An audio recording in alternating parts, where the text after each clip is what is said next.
to come back and make sure that the university does not fail on these particular activities. We recommend you, I know some of you have borrowed transport to come, don't worry, the university is a blessed university, you will definitely go back home. I don't know what you do here with you.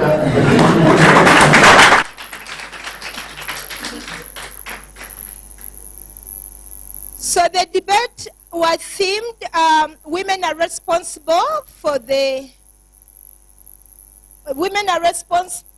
girls are responsible for the kind of violence they experience.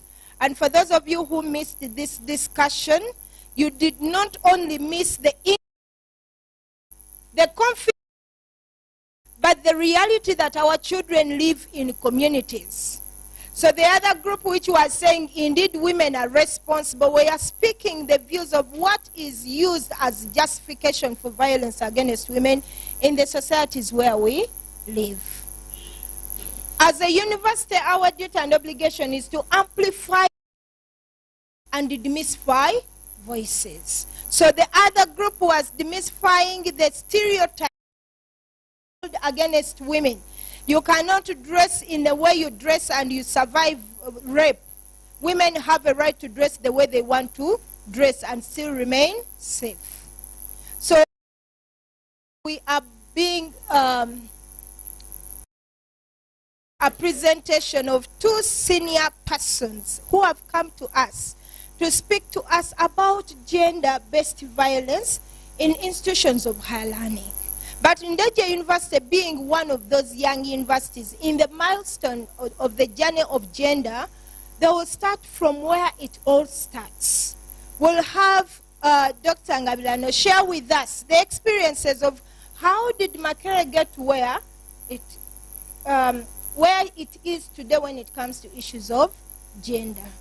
We hope that by this time next year, Ndejje University will proudly share to the world that we also have a gender policy, so that we know how we work and how we survive in a safe environment that respects both the values of being a woman and the values of being a man, the values of being a girl and the values of being a boy. A safe environment that makes everybody feel comfortable to work within the limits. And when we talk about limits, we are referring ourselves to the Universal Declaration of Human Rights. The rights that are given to us as human beings without violating them and without causing others to violate these human rights.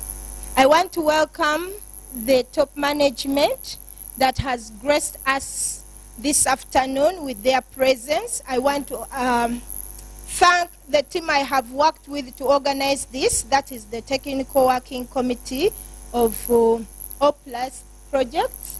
Thank you so much for giving me the best of your time. For those who have committed, for those who have not committed, God in heaven is watching. If I'm praising you and you have not done anything, please work around the limitations that make you slow. Otherwise, this is an activity that is being going on in other sister institutions, that is Makerere University and Kampala International University. They have done a lot.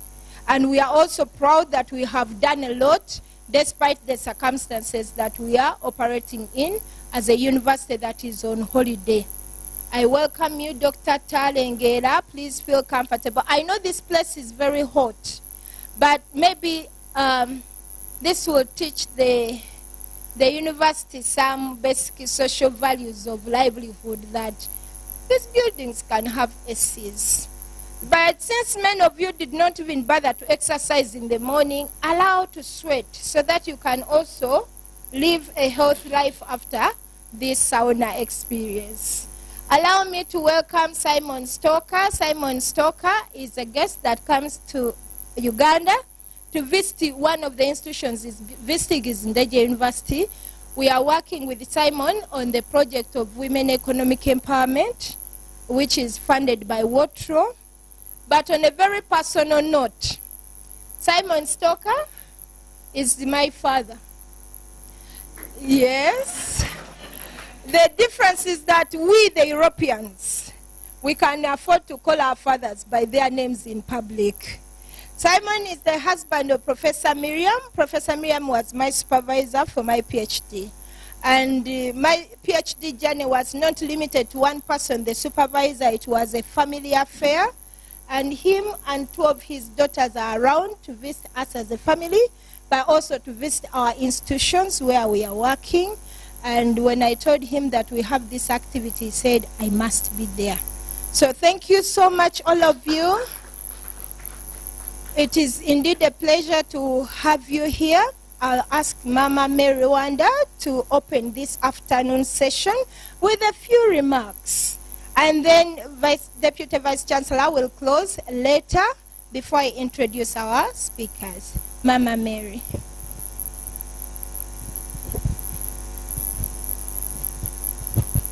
Good afternoon, everyone. All protocol observed. I want to welcome our visitors, especially our keynote speakers for this afternoon. And the father to my daughter, you are most welcome. You are welcome to Uganda. All the members of staff, you are welcome. The students, community, you are welcome for this function. I want to thank Dr. Primrose for the passion she has. And those of you who are listening to her for the first time, you may think she's only passionate about it. She does it with a passion. Really special. Thank you for all this arrangement. I've been seeing the mails, I've been seeing the invitations. Some of them I didn't give a reply, but I purposed that I would. I want to thank the young ladies and men who are really behind this, who are working with. It's really need to be respected, irrespective of what the women may be going through or whatever status they hold in, especially African traditional society. I think women are human beings and deserve their rights. When she was talking about the topic which was being debated about, that women and girls are responsible for the kind of violence they experience, I just wondered, I think I missed out. I will go to YouTube and see how they were debating about that. Well, in our society, many times they think women deserve that, but I don't really think, irrespective of what they may have done, we deserve a right to be heard, to be respected, especially given the fact that we are the mothers of the world. Without women, none of us would be here. And one would say, well, without men, none of us would be here. Then if without men, we wouldn't be here. I think we really need to stand at the same pedestal if looking and addressing the issues of life. I'm very excited to hear what is going on and the discussions, and I know at the end of this, we shall really have had a fruitful experience, and we shall have forged a way forward for the university. I want to thank each one of us who is here, and I just want to wish us a good time.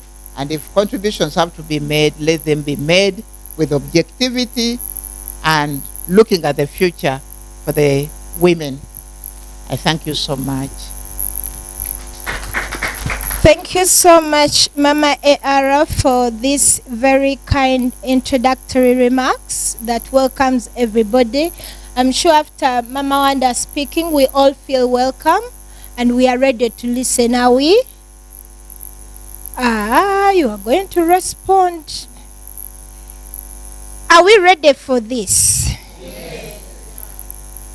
I needed that volume to come up loud so that the VC can feel proud that he fed us lunch. So can we clap for that kind gesture that came from the university? Otherwise, tomorrow when we'll be doing the quiz, if the appreciation is not felt, we might go on a hunger strike. So students, smile genuinely like you have eaten, so that tomorrow we can eat again, right? Students, right? Okay. So I am also inviting you tomorrow for a quiz that is also happening between two campuses. This time around, it is going to be hot. it is a who knows what. And I've told them in the previous session, please, we are operating on TV. We want to have the best students who know things. This team which is going to score a 0 should not come. So the team that should world should know that Ndeje has brilliant students. The questions are going to come from everyday life. So what is expected of you is to listen in and grab the question and answer it. The rewards are very, very big. And after this session, the best to receive a gift for the team that has won the debate. And then after, tomorrow we'll look forward for another beautiful session. Allow me to introduce Madam Dr. Ruth Ngavilano. She is a lecturer in Makerere University. She is a friend of Ndeje University. We must clap to that effect. Dr. Ruth is coming for the second time on a terrible short notice because Professor Kabonesa was supposed to be here today, this afternoon, until it's only mothers who understand this. When your own daughter gets by C-section, you must be there. These men don't understand it until they see a body lying there that you have lost a wife. Due to so for us who go into that room, who know what it is like, and you know when these things these little babies want to come out, it is a choice between having that baby and life. So for that reason, Professor could not be with us. She is attending to a daughter who has given birth to a C-section, and you know by the time they make that decision, it has been an experience. So the first time Dr. Ngabilano came was also she came on a very short notice to talk to us about publications. For those who were around, you should remember her face. And today she was, I think, notified after 10 in the night. So when you hear her speak, just look at a brilliant woman, and she is, who can step in on such a short notice. And I love to share this kind of information because women, and this is a platform for women, we want to give excuse for any little reason. I can't do it because it is short notice. I can't do it because I don't know I can do it. I can't do it because there is no man to give me a hand. And today, we are here to encourage women to say, yes, we can. We can say no to violence. We can say no to any kind of violation. So if we are saying no to violence, then it means we are saying yes to possibilities. We are saying yes, everything can be done. She will present to us her thoughts and ideas about gender-based violence in institutions of higher learning. And Dr. Our Own, can I repeat? Our Own, a new kid on the block. That is what the young people say. But for us in Ndeje University, we say a new PhD on. Yes, it's still fresh. And I don't know if the problem is your sweet face or it is the PhD that is new on you. You still look very fresh. So she's here to share with us through a discussion. And then we will have the rest of us join in a dialogue. And we hope we will be able to be out of this place by 4. In Luganda we say 4-ish. Because that one does not exist in English. It is 4-ish. And we'll be going home. Dr. Ngabilano, you are welcome. Good afternoon. Okay. So do I need it? Okay. Good afternoon, everyone. And thank you so much, Primrose, for that introduction. Primrose always beats my understanding. She does everything, yes, for sure, with the passion and with all the love and with all the experience that she has used to introduce me. I feel very flattered. I hope I own up to the expectations. I've already been introduced. I've always been here. I'm your own as well. I'm feeling jealousy that I'm not your own. Today, I want us to talk about gender-based violence in institutions of higher learning. And I'm not going to bore you with questions, but what I will say is that gender-based violence is a very unfortunate occurrence, and it includes many actions, many commissions that are unwelcome.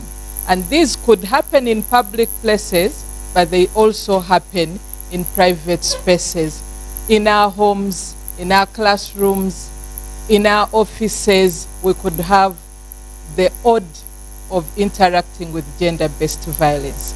I'll then also concentrate on talking about sexual harassment. That's a form of gender-based violence that I want to focus on in our institutions of higher learning, because it has been known to affect not only the students, it also affects the faculty. It does not only affect the girls, I'm sure the males are. The only constant that there is that with one gender we are comfortable about talking about it. We pretend that nothing is happening. After that, I will sit down and we'll discuss. Possibly my sister will come in. So gender-based violence is very unfortunate. It's very unwelcome because of the results that come out of it. People have lost lives, people have lost dear ones, people have lost their dignity, people have lost their freedom. Even jobs, our livelihoods is always at stake where we have issues of this nature. In an institution like Ndeje, I remember Primrose thought or desired that I talk about Makerere, where it has come from.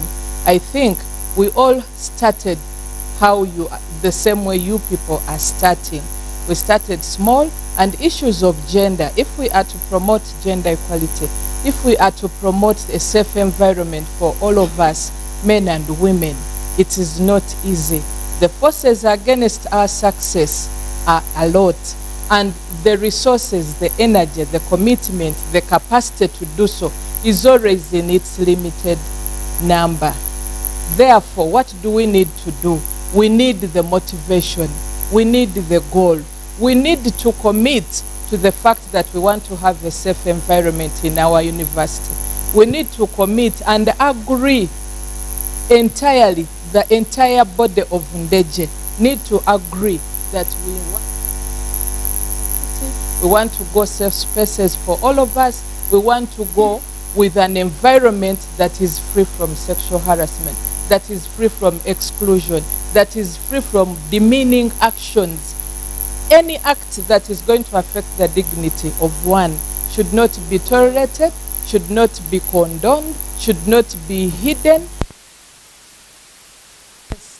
We should always be able to speak out, we should be able to fight, and we should be able to support each other. So I believe we now have a policy in Makerere University regarding issues of sexual violence. A number of researches have been done, and they have confirmed that indeed sexual harassment is a disease that is apparent and which is unwelcome, and therefore all efforts have to be put in place to ensure that we have universities that are free from sexual harassment. What is sexual harassment? This takes many forms. It could be actions, it could be threats, it could be physical touches, it could be words uttered in an unwelcome manner to the person that is on the receiving end. For as long as I do not want what you are telling me, somehow, possibly it connotes, it alludes to a sexual invitation, then that is very unfortunate. Yes, I know some of us, many of us are above 18, but it doesn't mean that we are going to tolerate all those advances. all those touches, all those words, all those flattering that remind us that we are being sidelined and treated the way we are being treated simply because of our biological sex. Many times we have learned to appreciate the fact that there are causes of sexual harassment. You remember what you discussed in the morning, where you are saying that sometimes women and girls invite what they go through. Is that a justification strong enough for you to justify why sexual harassment should happen in our university? Yes, universities do not have formal, what I would call uniforms or formal codes of dressing, regardless of how a lady is dressed or the female staff is dressed. It should not be a justification for that lady's dignity to be trampled through sexual harassment. Sometimes students have been victims of sexual harassment, and on the end of the cord, on the end of the bait, we have had marks. So the faculty thinks that they can use the marks that you are supposed to earn to bait you into a sexual action that you are not interested in. I want to appeal to all faculty. I want to appeal to our male colleagues that these advances do not only affect the girls that are on the receiving end.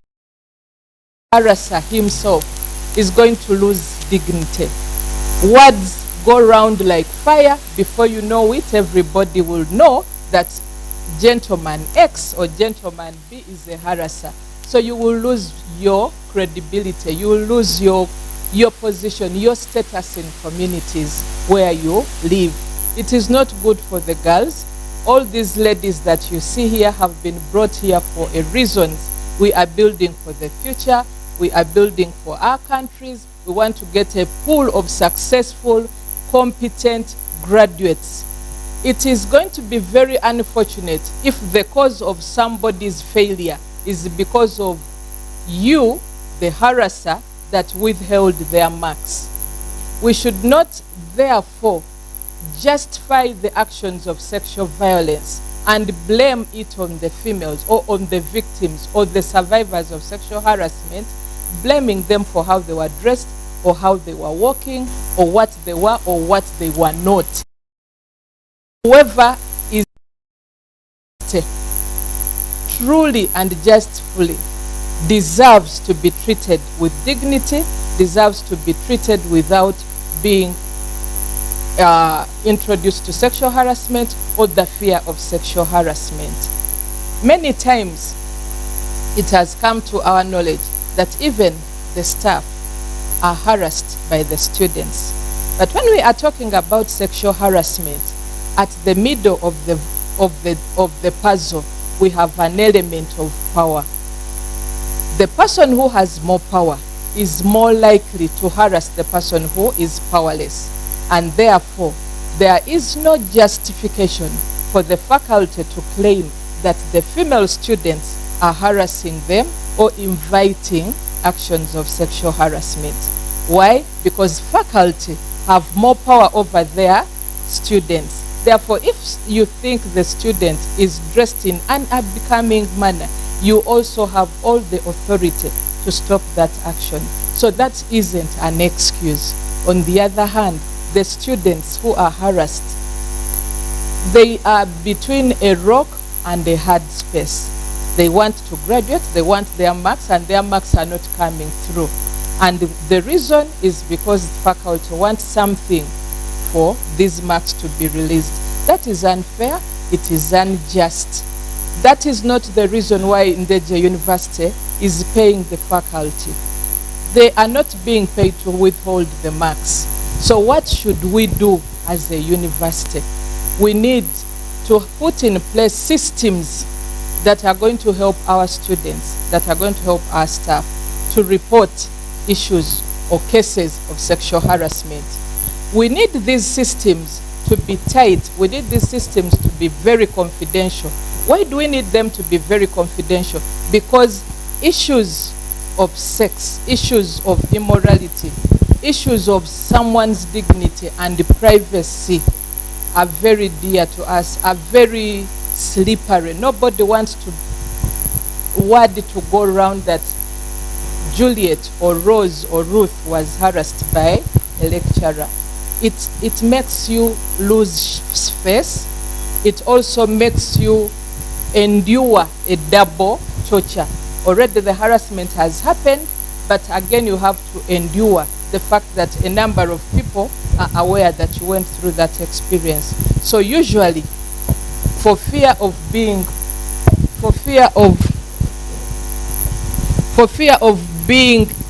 a laughing stock, many survivors of sexual harassment will not come out unless our systems in place are going to be safe for them.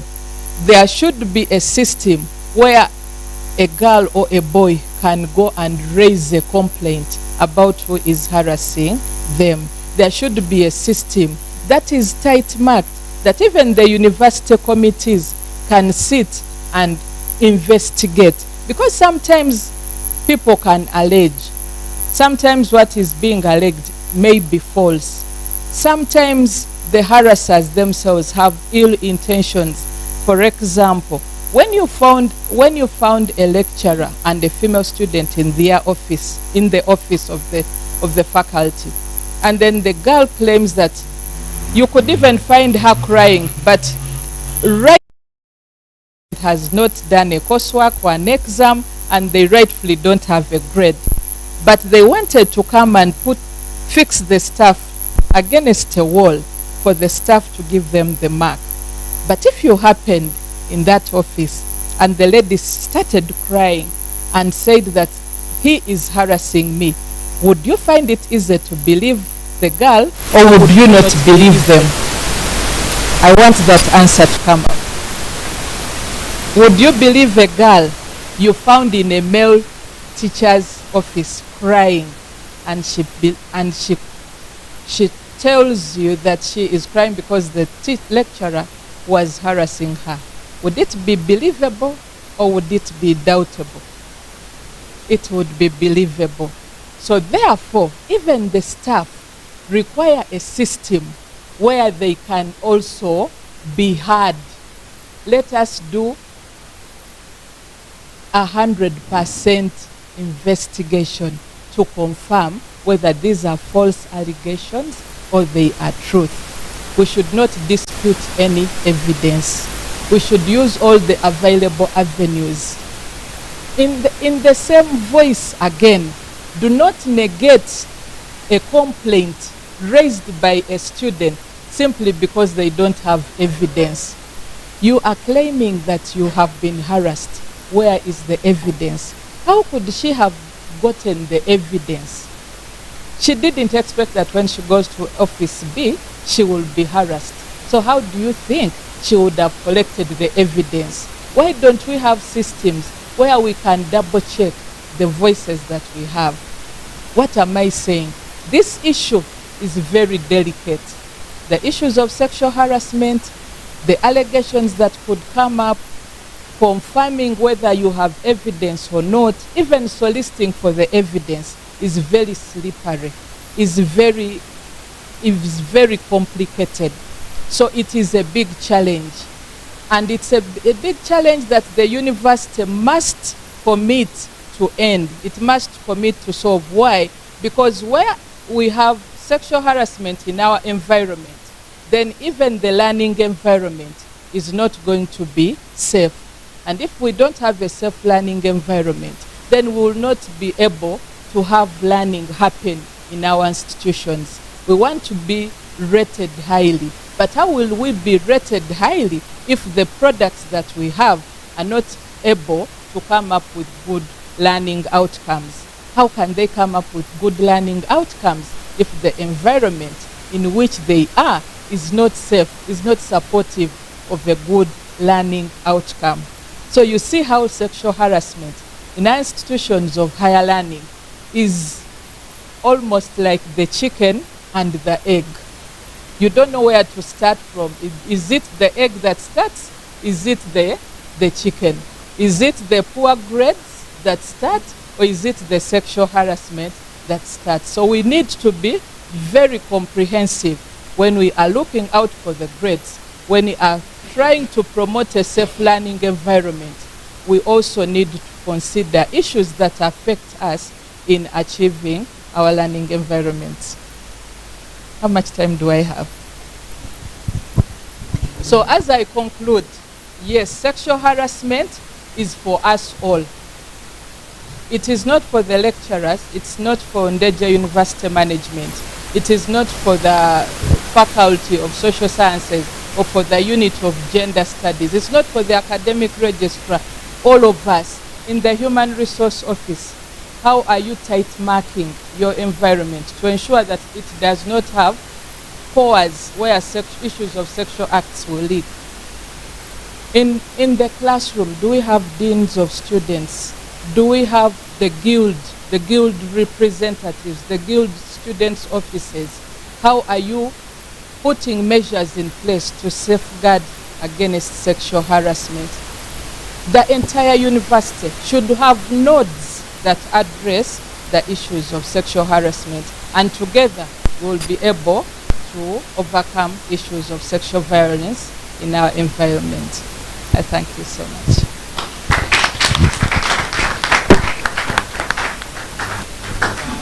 Thank you very much. Doctor?